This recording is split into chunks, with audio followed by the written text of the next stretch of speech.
This is Bob Sansevere with TwinCities.com web sports producer Kevin Cusick. Kevin, the Vikings did sign a free agent, but they didn't really. Linville Joseph, he's a big young man.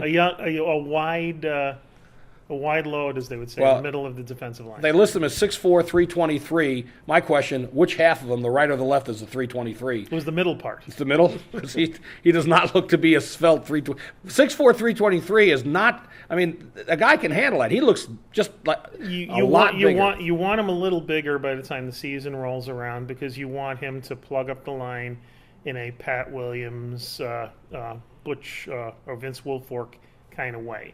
And that's what Mike Zimmer wants in his defensive line, the new-look defensive line.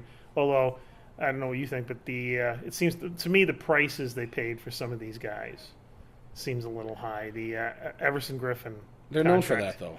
Oh, they overpay.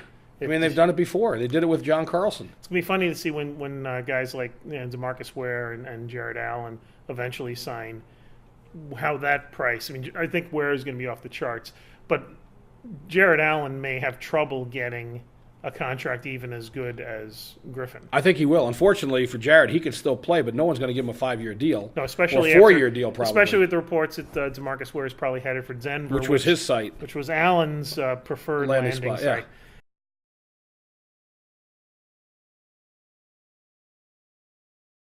Yeah. And plus, Denver already shelled out big bucks for Aqib Talib from New England, which I thought was great because they blew out his knee with a cheap shot in the championship game, and then they signed. So it was kind of circle of life thing. Yeah, but the Vikings, I mean, they'll certainly do more. But Linville Joseph, frankly, I think with him, what they could actually run is a 3-5 because he takes up the over and under spot for tackle, and then you could hopefully you could just put 5 guys in the secondary or go with the extra the extra linebacker. Yeah, we'll have to see. Joseph has been okay so far in his career. Numbers haven't been terrible, but hey, he's got the Super Bowl ring, doesn't he? He's not Pat Williams, and he will have to show that he's able to dominate the middle of the line like that and free up the linebackers. Well, I think that Viking fans that have blind excitement will say if Coach Zimmer wants it, it's going to work.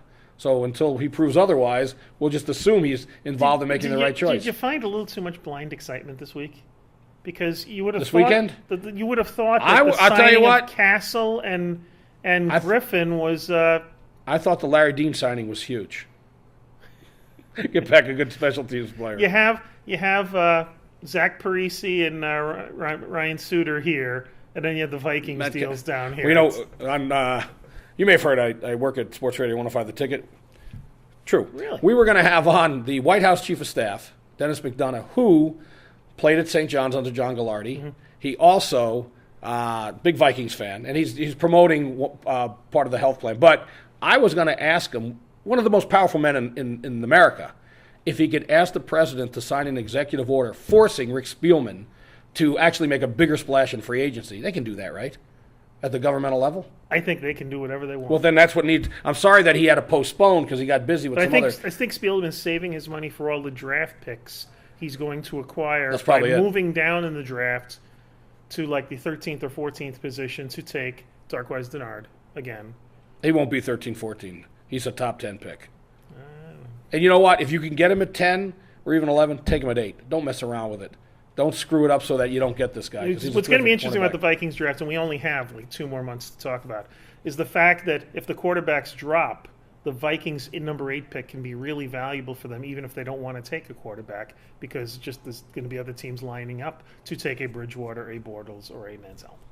Well, the one thing that is interesting to me is with one of the guys that they lost, Jacksonville Jaguars wind up signing Toby Gerhart. For a low price.